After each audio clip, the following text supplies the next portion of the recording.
Good evening.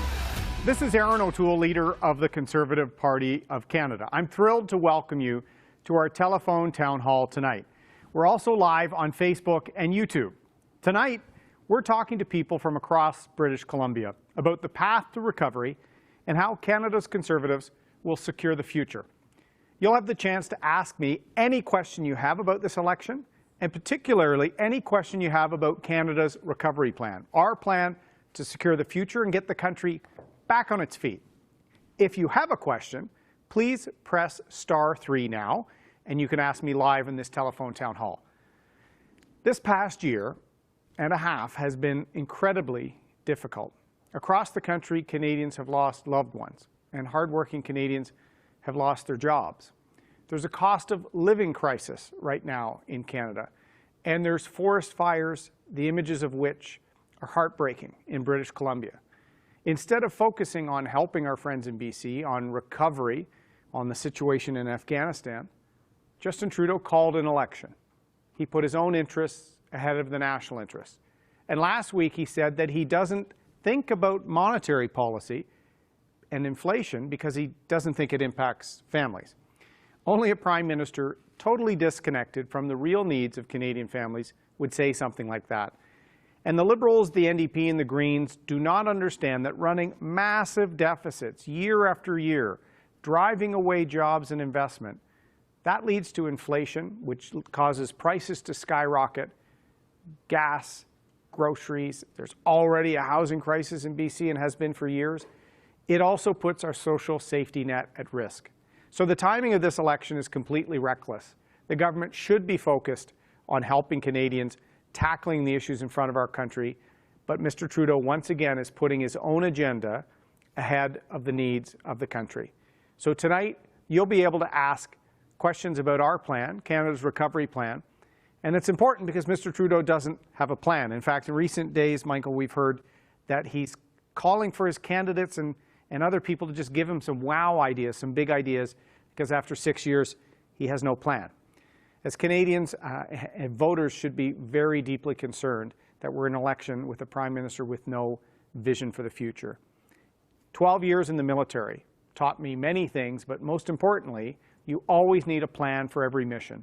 We have the plan, we're going to secure the future, and for British Columbia, every part of BC's economy needs to have an economic recovery. And our healthcare system that has been affected by this pandemic is also at stake. So Canada's Conservatives will stand up for hardworking Canadians and their families. We have a plan to have an historic investment of $60 billion over the next decade in our healthcare system, and we're ready to deliver a plan that has an economic recovery in all sectors of our economy, including forestry, including natural resources, including the great tech and entrepreneurs we see in British Columbia, all sectors in all regions. We're going to recover 1 million jobs in our first year. We're going to secure accountability by cleaning up the mess and having anti-corruption laws in Ottawa. We're going to secure mental health by delivering a Canada Mental Health Action Plan, and we're going to secure the country by building capacity here at home for future pandemics, and we will balance the budget over the course of the next decade. We also have a very comprehensive plan to fight climate change.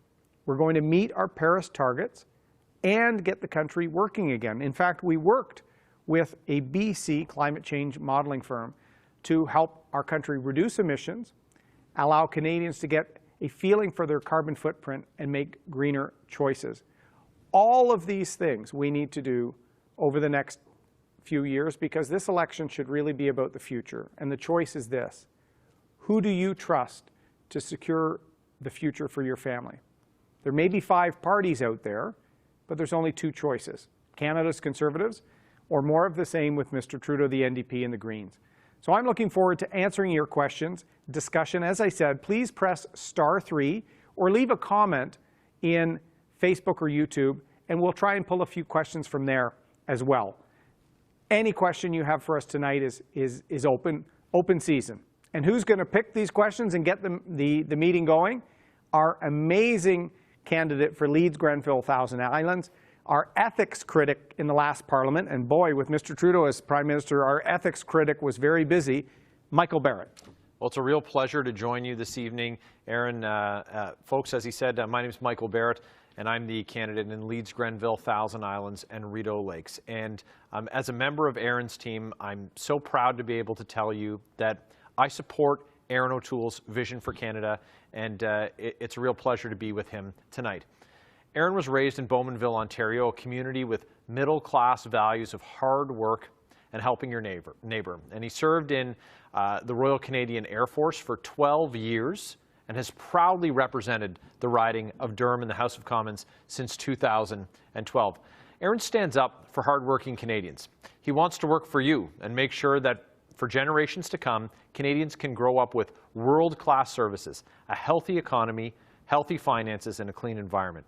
So the telephone town hall is about to start, so please press *3 to ask Erin O'Toole any question. And if you have any question at all, press *3 on your phone. So our first do with affordability. We'll get right into it with Anthony. You are live with Erin O'Toole, the leader of Canada's Conservatives.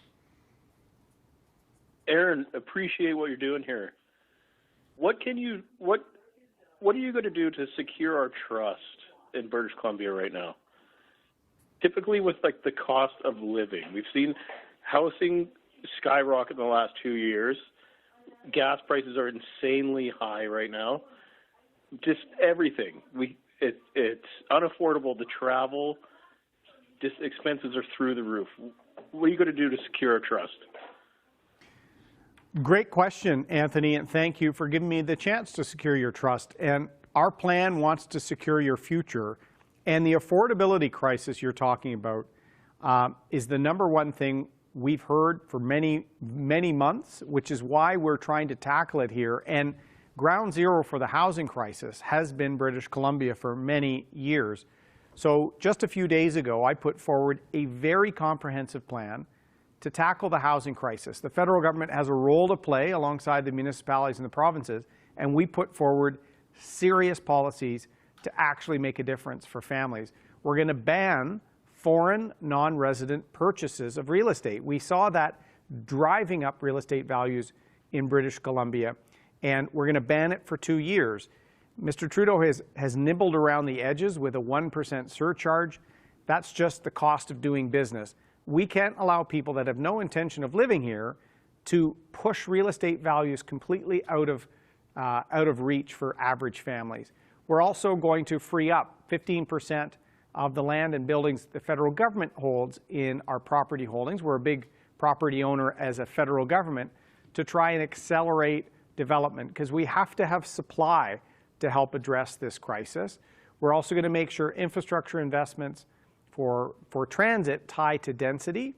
And for first-time buyers, Anthony, we want to make sure that there's more certainty in a time that's very uncertain. So we're going to have longer mortgage terms, allow people to lock things in, and more fairness with respect to stress test and other things. So we've got a comprehensive suite that I put out right away because we deserve action, not empty words and inaction by Mr. Trudeau for 6 years.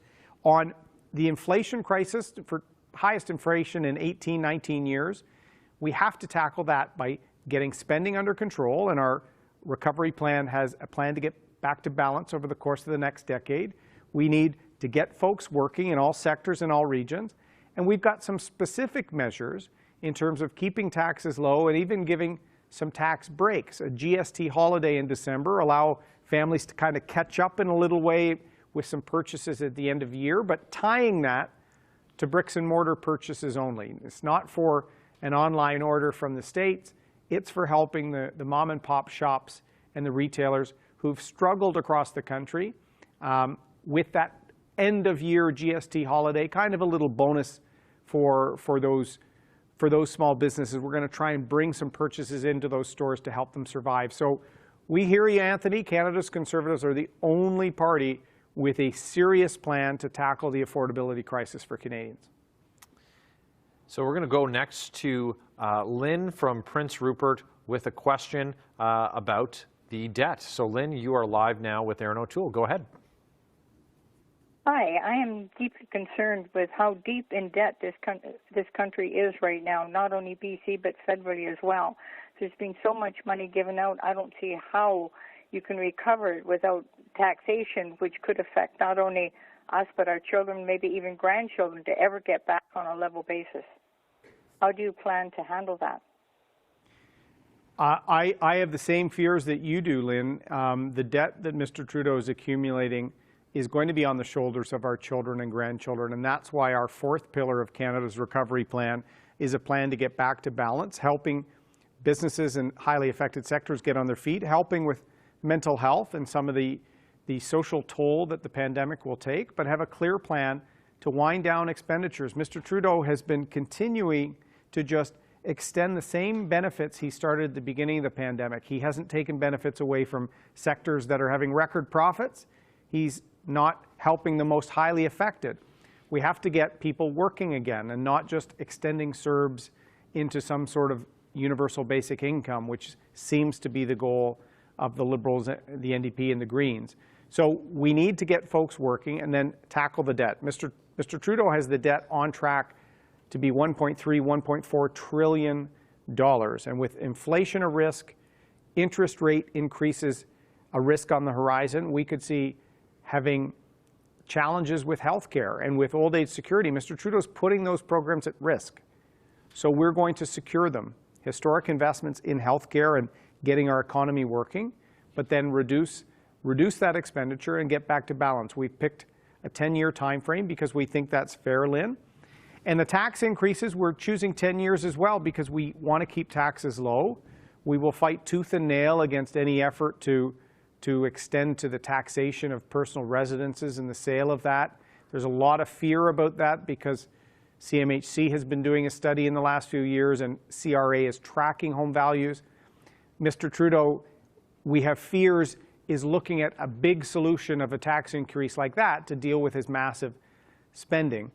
The final thing I'll say, we put forward this plan on the second day of the campaign that we don't think should be on right now because of fires in BC, the fourth wave, the Delta variant. Mr. Trudeau forced an election and doesn't have a plan. Canadians deserve better than that. So we're going to take more of your questions, but we have a question for you. And if you would like to tell us how you're going to vote in this election on September 20th, you can press 1 if you're going to be supporting Erin and the Conservative Party of Canada, press 2 if you're supporting another party, or press 3 if you're unsure. And if you want to ask a question live to Erin, you can press *3 to get in the queue. Our next question is about climate change, and it comes from Ivan. Ivan, you are live now with Erin O'Toole. Hello. Thanks for putting this on. I live on southern Vancouver Island. We're in the middle of a level 4 drought. Our local government is telling us that this is going to be the new normal and that it is a direct consequence of a changing climate. We've never experienced this before, and not having water, I can tell you here, is a huge issue. Our water is depleting. So I'm particularly concerned that the Intergovernmental Panel on the UN Intergovernmental Panel on Climate Change has suggested, or in fact is advising, governments and societies to immediately transition from fossil fuel power sources to non-fossil fuel power sources. So I would, my question is, does our conservative plan, will it be innovative and far-looking and immediately push for a transition from fossil fuels to other fuel sources? And that would include no longer supporting pipelines and no longer supporting the oil sands and the continued support and government subsidies for fossil fuels in Canada. And I think this is a very dire issue right now, and I can see it out my window right now when I look at the situation we're facing here in British Columbia and in parts of Western Canada and Western North America. Thanks, Erin.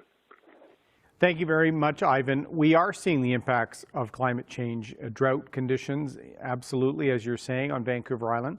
The forest fire and the heat waves before the forest fire season in the interior of British Columbia.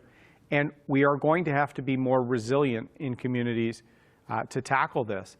So yes, we're going to have a very serious climate change plan in this election, and we do because I launched it in April. It's in here. It's the first major policy I put out as leader because Conservatives, we do have to restore some trust with people on the environment. People weren't satisfied with the level of detail or commitment in the plans we put forward in the last 2 elections. So as leader, I said it was important for us to have a plan to meet our emission reduction targets in Paris and try and minimize the disruption on jobs and investment as much as possible, Ivan. That's what I think we've struck the balance on here. We're pricing carbon. We're trying to work with large emitters and with all Canadians, which with our plan, actually Canadians would see what their carbon footprint is through a price on carbon that then would go into their low carbon savings account and allow them to make purchases to then lower that carbon footprint. It's an innovative plan that we worked with an environmental consultancy based out of British Columbia to try and make sure we had smart policy to meet our emission reduction targets, but minimize economic disruption. And when it comes to energy, the globe will be using hydrocarbons, will be using oil and gas for decades to come. We have to get emissions down.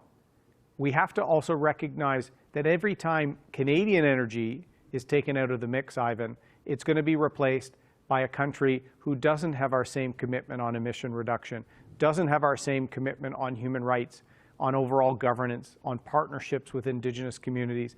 So over the decades to come, I think Canada can be an ESG leader, environmental social governance, get our emissions down, and leverage Canadian innovation to sequester carbon, to generate electricity through small modular reactors.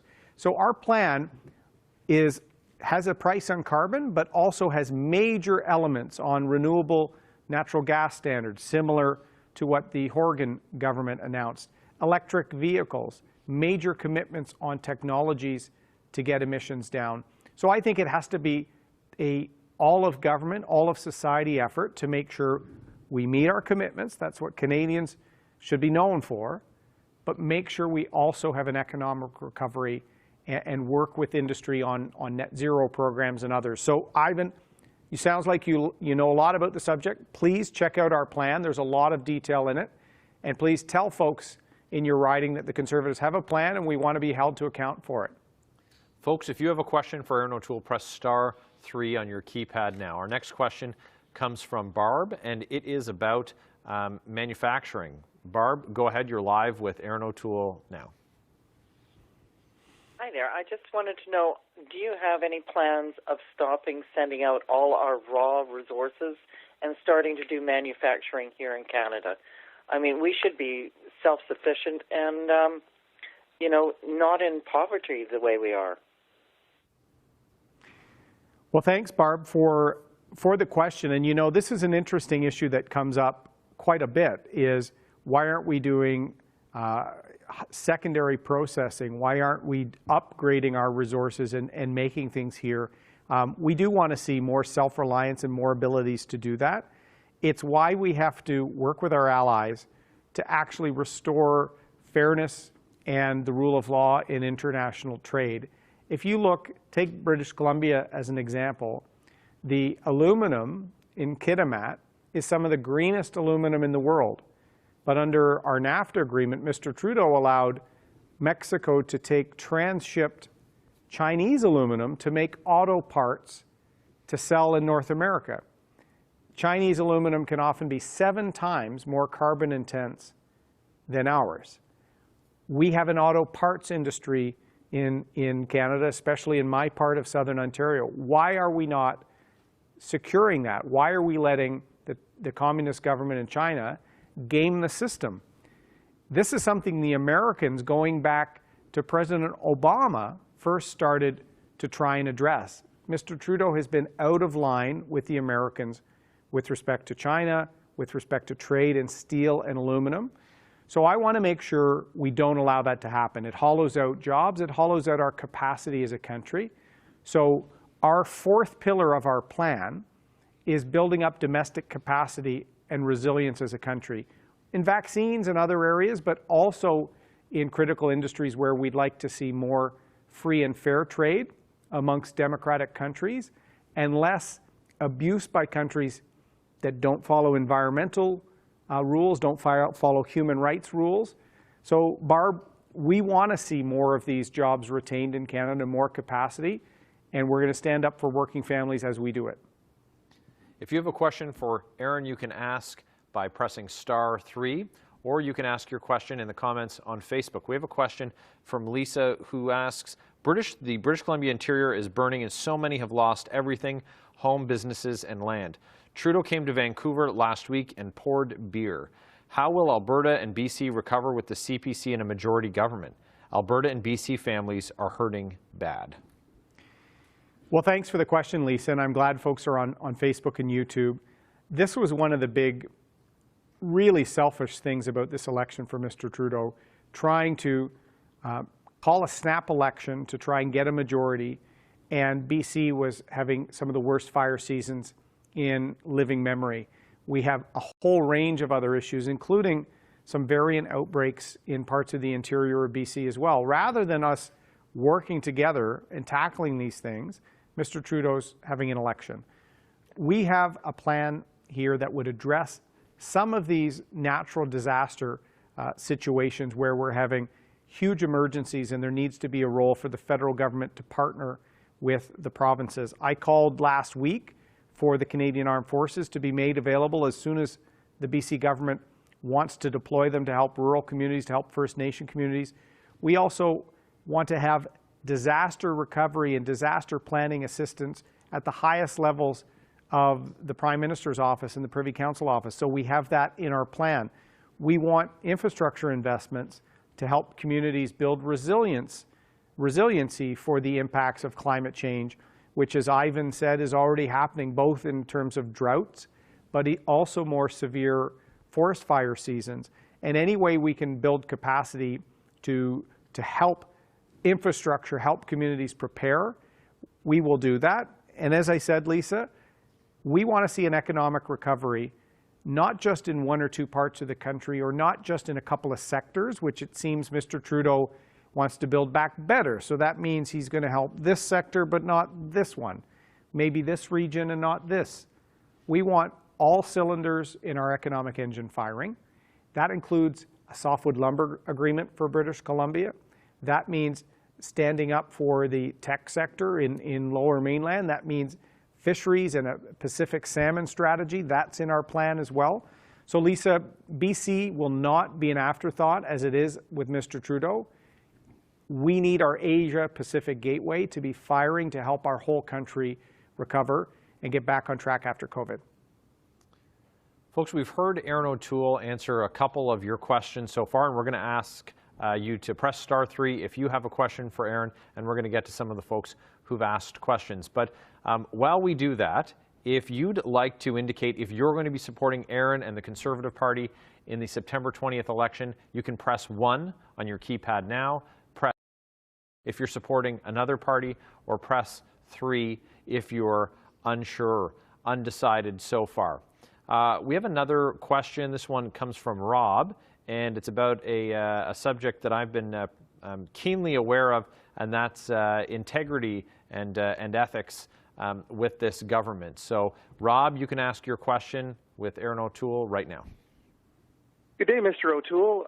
My question is about integrity, and how is the Conservative Party and yourself going to prove to us or show us that you have more integrity than Liberals have shown? I'm talking specifically about Mr. Trudeau and the fact that he called out Admiral Norman publicly on international news and said that man is going to be charged when it was proved that nothing was done wrong, and Mr. Trudeau has not apologized to this day to Admiral Norman. And now Admiral MacDonald apparently has been fired from the Chief of Defense Staff position with no charges. And now Mr. Trudeau is asking us to give him his job back, but Admiral MacDonald doesn't get his job back because he was just accused of something. So how are you going to show more integrity or prove to us that you have more integrity than this person who seems to be self-serving and will just do whatever he wants? What a great question, Rob. And I will often say, when I was in the private sector and involved in some hiring decisions, the best predictor of future behavior is past behavior. And Mr. Trudeau is a prime minister that has been under investigation for his own ethical conduct 3 times. The ethics commissioner, and we joke how busy Michael is, has to number the inquiries into Mr. Trudeau 1, 2, and 3. There's been so many investigations. And what signal does that send to his team when the prime minister is constantly breaking ethics laws? There's no consequences, and clearly almost no degree of shame, because Mr. Trudeau, on his first breach, took an illegal holiday, not just himself and some close friends, he took the president of the Liberal Party on this illegal trip. There's a culture of entitlement around the Trudeau team that really needs to change. And Admiral Mark Norman is a truly honorable Canadian. I've known him for several years. I've known his father, who served in the military, and he has either been a part of a military family or been a military family himself his entire life. And to think that Mr. Trudeau was willing to throw people like that under the bus after his own cabinet tried to interfere in the awarding of a naval shipbuilding contract. This happened in the first few weeks of the Trudeau government. So within weeks of getting into power, the Liberals were helping the interests of friends and insiders, and people became expendable. And it has to stop, and it will stop, because the second pillar of our recovery plan, Rob, is the toughest transparency and accountability laws in Canadian history. Why do we need such tough laws? Because we've had the most cover-up prone and, quite frankly, the most ethically corrupt government in our history when the Prime Minister is sending a signal like that. So we're going to close loopholes in lobbying. We're going to put sanctions in place for every breach of an ethical violation, and rising sanctions as the severity and the repetition of the breaches go. You know, Bill Morneau resigned after his second ethics investigation. Mr. Trudeau is still there, and as you said, not giving other people the right to even defend themselves, like Mr. Norman was fired, and Mr. Trudeau's office covered up allegations with respect to sexual misconduct in the Canadian Armed Forces. Where's the accountability for Mr. Sajan, who knew for 3 years? Justin Trudeau's office, who knew for 3 years? Canadians deserve better. We deserve a government that is ethical, and my future conduct can be predicted by how I've conducted myself in my political career as my time as minister. I bring people together and get things done. We will get our recovery plan done and restore faith in government, Rob. Very well said. And our next question is on daycare. It comes from Harvey in Campbell River. You can go ahead now with Erin OToole. Harvey. Mr. O'Toole, I can't thank you enough for putting this on tonight. And I must say, while I was waiting for you to come online, I actually found the donation page for our local candidate and did that. My kids live in Calgary, and their daycare costs are spiraling out of control. And I'm wondering what the plan is to try and get women back in the workplace. Great question, Harvey. And this has been one of the huge impacts of the economic shock from COVID-19. It has adversely impacted women, young people, some minority communities, and there's really been no plan to address those higher impacted sectors. And so we have a plan to address them: hospitality, tourism, travel, restaurants, a higher number of female entrepreneurs in those sectors. I've met with some groups where about 70% of their members in these organizations were women entrepreneurs. So we're going to have targeted supports within the first pillar, our Million Jobs Pledge. And as Michael and I would know, one of our future workforce development shadow ministers, Raquel Dancho, she's 30, she challenged Mr. Trudeau in the House to say all of the gains in her lifetime for women in the workplace have been lost. Pretty striking. And there's really no plan from Mr. Trudeau to address that. So we are going to empower parents to have more resources, more direct support for childcare. Our plan will apply to all families immediately, and folks in the lower income brackets, some will get up to 75% of their costs covered. So we're making it reflective of need. I think it's fair. I think we can roll it out quickly. And that gives flexibility, because if we've learned anything from COVID, there's going to be a changing workforce. With shift work and other demands, we need to let families make the best decision on what suits their need. Mr. Trudeau's plan, maybe some families are getting a spot 5 to 6 years from now, but probably not if you're rural or suburban. All uncertain, all signed at the last minute before an election. It's not a real plan. Our plan will put families in the driver's seat, and as I said, help some of the families at the lower revenue end of the spectrum the most. They need our help. We need to get this country working again. If you have a question for Erin O'Toole, press *3 on your phone now. Our next question comes from Richard, who wants to ask Erin, he wants to ask you about your record as a minister in the Harper government. Go ahead, Richard, you're live with Erin O'Toole now. Here's a question for you. You were part of the Harper government for, I don't know, 3 or 4 years before he was defeated. Mr. Harper, one, never refused to meet with the provinces, with the premiers on health care, and two, she also took very little, if any, action towards climate change. If you're elected Prime Minister, why would things change now? You were part of that government. Well, thanks, Richard. I'm a new leader with a new approach. And what I've been with Canadians in my literally to almost the day year as Conservative leader has been trying to tell them about my record and our vision for the challenges facing Canada in 2021, coming out of the worst health and economic crisis in our lifetime, certainly in the last 100 years. So that's why, Richard, on the first full day of the campaign, we launched a plan. It's my commitment. It has 5 pillars. As I said, 1 million jobs, accountability, national leadership on mental health, more self-reliance in critical items, and balancing the budget. There's also a lot of special initiatives on everything from Pacific salmon and BC-specific initiatives, right through to our personal commitment on ethics and accountability. My approach in terms of leadership federally, I've said I want to have a federalism of partnership. I had a very good call in my first months as leader with Premier Horgan. In fact, there's some areas that I know from an economic standpoint, getting people back to work, getting a softwood lumber agreement, more certainty.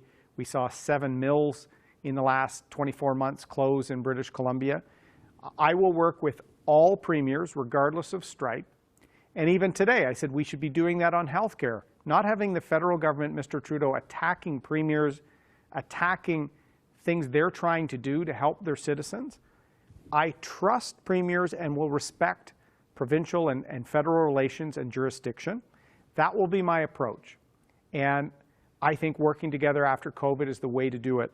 On climate change, I've said, Richard, I think I've even said it tonight with Ivan, we have to restore some trust, because I don't think we had a detailed enough plan with measurable targets in the last 2 elections.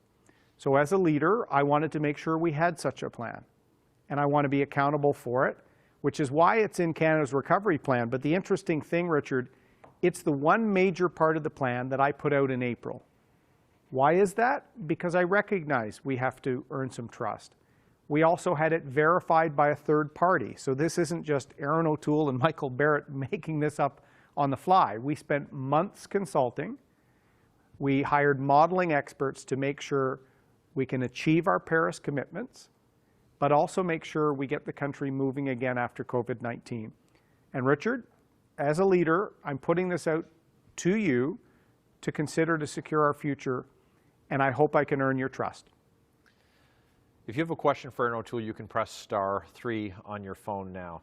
One of the things, Erin, that I find really interesting about this plan, and you've talked about a few of the different parts, and we're going to take some more questions, is the depth of the plan, but I'm really proud to be part of a team with such great bench strength, a really deep bench, and we have fantastic candidates in BC. We absolutely do. And, you know, when I was there a month and a half ago with our candidate, Shelley Downey in North Island, Powell River, Shelley's been an entrepreneur, a mom. She's been on council multiple terms, so has that experience. It was the same when I was in the interior in South Okanagan, West Kootenay. Helena Conan's same track record, businesswoman, involved in local council and local volunteer events. I also learned she was a national rated tennis player back in the day, actually represented Canada at Wimbledon, I think. So it's a really neat story. In Cowichan, Malahat, Langford, we have Alana DeLong, who has experience as a provincial MLA. We have a human rights lawyer in Tamara Cronus, in Nanaimo Ladysmith, Mary Lee in Courtney, Alberta. We've got an incredible set of candidates. Skeena Bulkley Valley, Claire Rattay, business owner, entrepreneur. And if you notice, a lot of the ridings we're talking to tonight, an incredible slate of women entrepreneurs and leaders. I'm very proud that in 2021, in this election, the Conservatives will have the most diverse, the highest number of female candidates, and we're all committed to a plan to secure the future for the country. I think that's what Canadians deserve. I like to joke, listen, it makes a thud. We took time to get this right. Mr. Trudeau is sending out notes to his team saying, send me some ideas. Give me your wow factor. Wow, he's been Prime Minister for 6 years and he's out of gas. He has no ethical command as Prime Minister, and we see cynicism in politics, as Rob said, from the Admiral Norman case to the scandals you cover as our ethics shadow minister. Canadians deserve better. I think it's a time for change. I want Canada's Conservatives to earn your vote. So back to your questions now, and we're going to go to Michael, who has a question about human trafficking. Michael, you are live with Erin O'Toole. Thank you, and thank you for the opportunity to ask a question. I'm wondering what a Conservative government's plan would be to address the issue of human trafficking, particularly sex trafficking in Canada. There are estimates that there might be in the range of 20,000 victims, most of them are Canadians, and perhaps about half of them Indigenous persons. The current government has done essentially nothing through a little bit of money at advertising prevention programs, and there's just so much more that needs to be done. I agree with you 100%, Michael. In fact, one of the most heartbreaking areas of criminality is in human trafficking. As some people say, it's almost a modern form of slavery, where people are coerced, threatened, and brought into being trafficked, sometimes being forced into prostitution. And this highly impacts people that are already vulnerable, people with, in some cases, from a broken home, people that are new Canadians that have come to Canada or been brought here under false pretenses, Indigenous young people. This was an area we made progress when the Conservatives were in government. We set up a program that funded some of the outreach efforts going on across the country with police organizations and other groups. Even when Mr. Trudeau was running $25 billion deficits, before COVID, he had big deficits. He cut this human trafficking program just because it was from the previous Conservative government.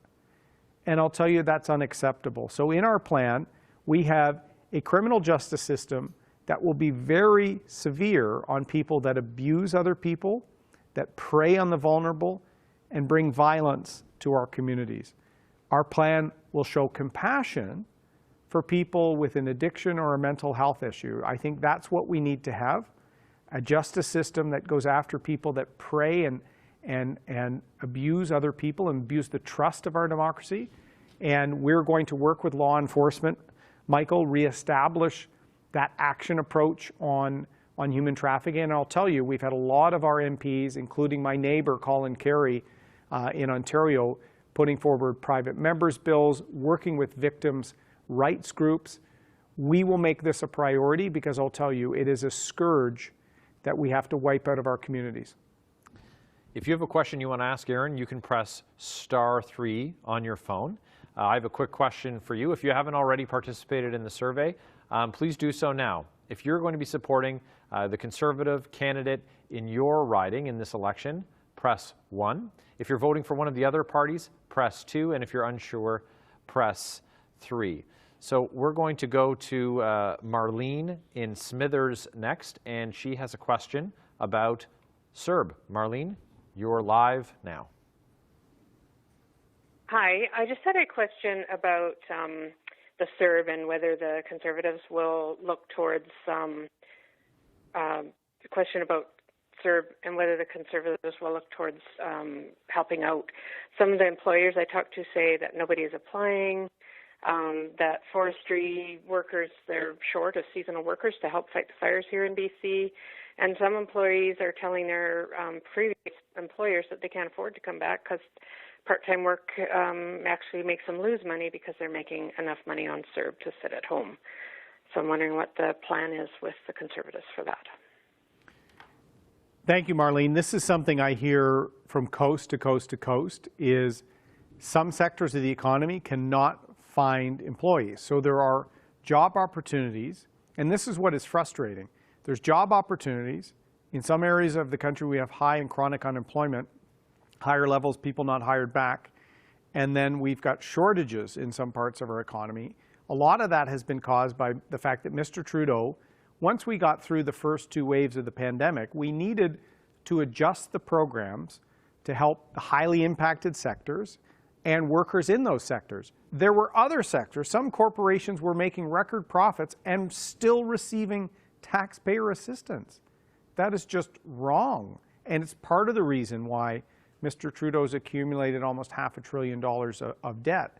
So we needed to pivot the programs to be where they're needed, support the people that were really going to be long-term affected from lockdowns and restrictions and no travel and tourism industry, for example, and not have a general CERB as an emergency benefit for month after month after month. And of course, with an election coming that Mr. Trudeau was planning, he just kept kicking the can down the road on CERB. The programs need to be wound down unless there's a major outbreak and we're back into restrictions. We have to make sure they're wound down and get people working. It's why, Marlene, in our plan, Canada's recovery plan, we have a job surge. We're going to reverse the approach of Mr. Trudeau, paying people not to work. We're going to incentivize hiring. And in fact, with employers, we're going to pay 25% of the 6-month first salary for every new employee, 50% if that employee has been unemployed for 10 months or more, because we know chronic employment have a harder time breaking back into the workforce, so we're going to incentivize that.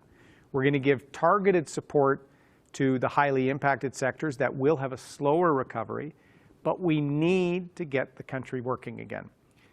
And here's the big difference, Marlene. We are the only party that has not, either through their party declarations or their policies, said that we can't turn the CERB into a UBI basic income. That's what the Liberals and the NDP will do. That will hollow out our ability to invest in healthcare, as we're going to do at record amounts, to invest in mental health and wellness, to make sure we tackle climate change and have a serious commitment to reconciliation. For all of those important things, we need a strong economy. We need to wind down the programs that are incentivizing people not to work and get the country working again. Our next question comes from Alan, and Alan has a question about facilitating small businesses. Alan, you're live with Erin now. Hi, Erin. I appreciate this opportunity to ask you this question. My big concern is the economy depends on the small engine of small businesses being healthy and stimulating our economy. It's so important, and Trudeau has totally ignored that. I think the whole nation is hungry for the flip-flop to get back to stimulating small business. They will hire people, and then those people will spend money and stimulate the economy, especially after COVID. What is your plan, and where can you implement your plan to facilitate small business to do this? Well, thanks, Alan. You nailed it.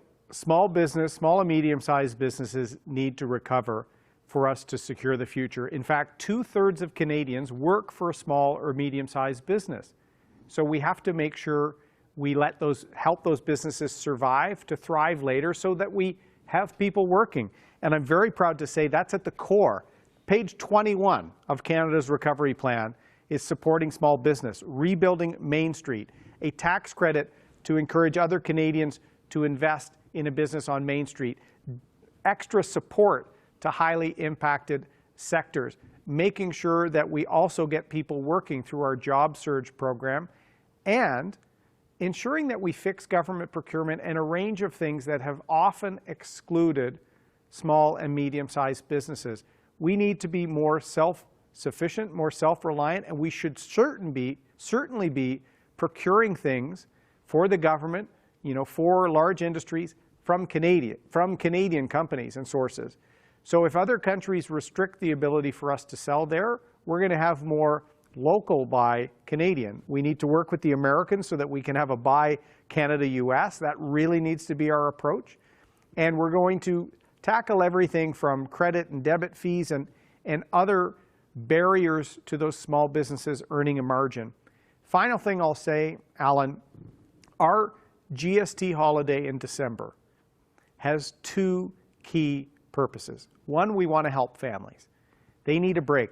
There's a cost of living crisis right now, and as the holiday season comes, it'd be nice if people had a little bit of flexibility for an extra gift for their kid or their partner. The other side of why we're doing this, the purchases will only be eligible for that GST holiday in bricks and mortar stores. We want to see retailers have a bit of surge of commercial consumer activity after a very difficult year and a half for small and medium-sized businesses. So Alan, you said it perfectly. We need a real plan for small and medium-sized businesses. No, Mr. Trudeau, they're not tax cheats. They're actually employing people and building up our communities from small towns to big cities. And Canada's Recovery Plan will have their back. Our next question comes from George, and it has to do with addressing gun violence. George, you're live now with Erin O'Toole. Thank you very much for giving me the opportunity to address this issue. Mr. O'Toole, I was wondering, how are you going to address the increased gun violence that seems to be spreading across Canada? Mr. Trudeau seems to be going about it the wrong way. Every shooting is politicized, and he seems to be targeting the legal gun owners, which we know have absolutely nothing to do with the gun violence. The gun violence is perpetrated by criminal gangs, which do not care about legal guns or illegal guns. They get their guns no matter what. So it appears that Mr. Trudeau is targeting all the legal gun owners that are law-abiding. The most scrutinized and observed people in Canada, they have to go basically under the magnifying glass on a daily basis because they are constantly being scrutinized, make sure that they do not do anything illegal. And one more thing is regarding how are you going to address the order in chamber that was Mr. Trudeau's idea about basically taking 1,500 legally owned firearms, kinds of firearms, and make them illegal in a stroke of a pen. Thank you. Well, thanks for the question, George. And in fact, in the lower mainland of BC in the last few months, we've seen some very brazen public shootings by criminal gangs. We've also seen this in Montreal. So we've seen an increase in gun violence with criminal organizations. And if you speak to police, which I do quite regularly, I have a lot of respect for people that put a uniform of service on, and our first responders are military. They will tell you that the firearms used in the commission of crimes come generally from smuggled U.S. sources. And in recent years, that smuggling has gotten worse. We've seen how the border has had 60,000 people in terms of Quebec crossing the border illegally claiming asylum. We've also seen an increase in smuggling and contraband. That's where we need to focus our attention and also work with some of the guns and gang task forces in our major urban centers and have very strict rules, particularly when it comes to bail for people that have used a firearm in the commission of a crime to threaten violence or to harm people. What is hard to understand is Mr. Trudeau is actually lowering criminal sanctions for the use of a firearm in the commission of crimes at a time we're seeing escalating gang violence. What we need to do is focus at public safety, not on dividing people. As you've said, the folks that hunt or sport shoot not only are screened, not only are trained, not only have licensing and storage and other commitments under their PAL, they are run through the CIPIC, the police system, on a daily basis. We know that they are not the problem with gun violence. But Mr. Trudeau uses the fact that there's divisions between rural and urban on who owns firearms, who understands our system of licensing and screening, and he tries to mislead people. It was tragic to see that after the horrible attack in Nova Scotia, which was committed by someone with a known public safety record who had obtained illegally smuggled firearms. That's why Mr. Trudeau tried to suppress a public inquiry of that terrible incident, because it didn't fit his political narrative. What I try and do is bring people together, and I think this is an area where we want to work with law enforcement, with municipalities, and with provinces, as well as with community groups to make sure that community safety is paramount. Our next question comes from Arnold. Arnold has a question about the Canadian Forces. Arnold, you can go ahead. You're live with Erin O'Toole now. Good afternoon, Mr. O'Toole.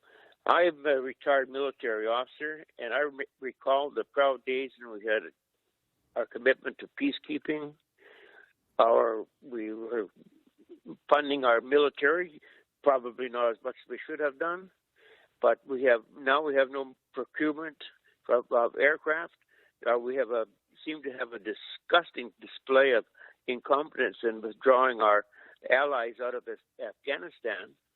What would be your take on the next approach to the Canadian Armed Forces and get our pride and value back? Well, first off, Arnold, thank you for your service in the Canadian Armed Forces. I served 12 years in the military, and I'm very fortunate. I didn't leave with a service injury. I like to say I took more out of the military than they took out of me. Michael also served in the reserves. And when I left, I said I always wanted to support our veterans, our men and women in uniform, and I've tried to do that as a volunteer in the private sector, as a backbench MP, as veterans minister, and I will do that as prime minister. And I'll tell you, we have a proud record of peacekeeping. And Mr. Pearson, Prime Minister Pearson, the last veteran who was also Prime Minister of the country, wouldn't recognize the party of his old party under Mr. Trudeau.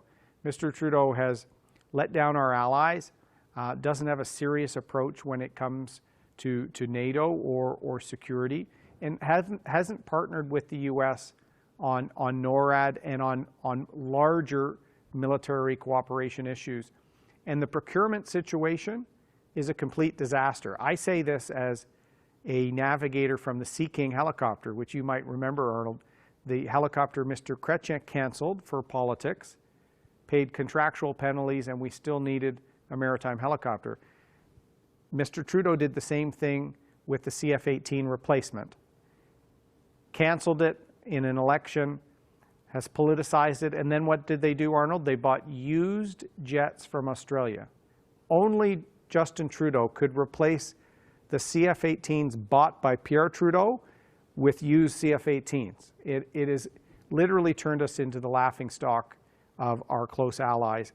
And the situation in Afghanistan is heartbreaking for military families and veterans. I heard from a veteran friend of mine about a week ago.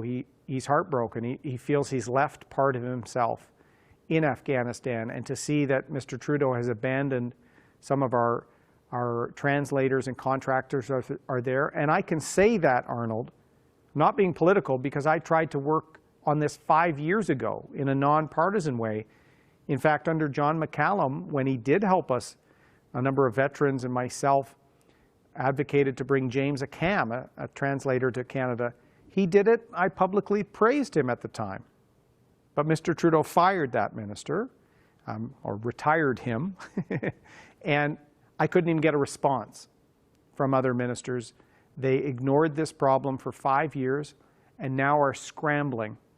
As Prime Minister, I will never abandon people that stood with us and served with us. That's not the Canadian way. We stand up for our friends, our interests, our values, and anyone that's at risk because of serving with Canada. So, Arnold, it's time for a change. And we'll take another question. This one comes from Joy on Vancouver Island, and it has to do with national unity. Joy, go ahead. You're live with Erin O'Toole now. Hi, Erin. Thank you so much for putting this on. My question is, over the last 6 years that we've had the Trudeau government, Canada seems to have become more and more polarized, more divided. And I'm curious to know how your government is planning on helping to bring us back together as one country instead of regions fighting against each other or, disagreeing or just hating each other. And I think that, Canada seems to have lost a lot of its pride and unity. And how do you plan on addressing that? And before you answer, I just want to let you know that Raquel Dancho is my cousin, and I'm doing everything I can to help Alana DeLong get elected. I'm her official agent. Well, thank you, Joy. Help with Alana, and Raquel is a star. She's a great member of the team. Look, I agree with you. I think we are in a very polarized time that, quite frankly, didn't exist 6 years ago. We didn't see active separation movements. Canada had its challenges then, have them now, but I think we are the greatest country in the world. I think you can be proud of Canada and recommit to making Canada better, which is why reconciliation with Indigenous peoples is important to me. We need to make real progress, not just have promises like Mr. Trudeau that you don't meet. I think we have to tackle inequalities. We have to tackle the opioid crisis and many of the challenges we face. But millions of Canadians have come here over waves of immigration over generations because of opportunity. And Canada still gives that. We need to keep breaking down barriers, but compare us to any other country in the world. Where would you want to live, work, raise a family, and retire? It's Canada. So I want to make sure we heal these divisions. That means respecting provinces and the ability for families to have work, including in the resource sector. It means respecting provincial jurisdiction and working together. Even in the last 2 days, Justin Trudeau in a political campaign is attacking other premiers to score points on me. That's a failure of leadership for someone that has let the party become so divided over 6 years. I will respect the provinces, partner with them, and make sure every part of our economy and every region of our country recovers, which is why Canada's recovery plan was released on day 2 of this campaign. That's my commitment. And I think we as Canadians can unite behind securing the future and making sure no one's left behind. One premier said to Mr. Trudeau's Ottawa Knows Best approach that the federal government is not the parent to the children provinces. But the Liberals have that arrogant approach, quite frankly, and we see it all the time. I will know areas where we need to have federal leadership and vision and jurisdiction, but I will also know that leadership is about partnering, is about collaborating, is about respecting. And that's what we need in this country. I sincerely think we can very quickly restore people's faith in where we're headed, but we need leadership, we need a plan, and that's exactly what we're offering. Erin, thank you for taking those questions this evening. I know that our Conservative team from coast to coast to coast is ready to deliver Canada's recovery plan and to stand up for hardworking Canadians and their families. And that's why I'm glad you are leading Canada's Conservatives in this election. Folks, we hope that you found tonight's conversation useful. And I'm going to ask one more time, if Erin O'Toole and Canada's Conservatives can count on your vote, press 1 now. If you're supporting another party, press 2. And if you're still unsure of how you're going to vote, press 3. And if you didn't have a chance to ask your question, please stay on the line and leave a message for our staff. Your question is important, and we'd like to have the chance to get back to you. Well, thank you, Michael Barrett. Thank you for your great work on ethics in the last Parliament and for your work tonight. And thank you, everyone in British Columbia that joined our telephone town hall and asked me questions. We had questions on climate change, on debt and deficits, on the situation with the BC fires. Richard fired one at me saying, are you going to meet with the provinces? He didn't think we'd taken climate change seriously enough, and I invite, as I do everyone, to hold us to account on our plan. And this is how I will be as Prime Minister, bringing people together, setting a plan, and making sure Canada strives to be the best it can be. And it is time to get British Columbia's economy back on track. We need a strong BC to secure the future of all of our country. Please check out our website, look up our plan on our website and on Facebook. We're on Twitter and Instagram, and if you have any other questions, please send it in. We want to earn your vote. We need to secure the future after COVID-19. We need a plan, an ethical leader, and a motivated, incredible team, and that's what we have in BC. We hope we can count on your support. Thank you for participating. Good night.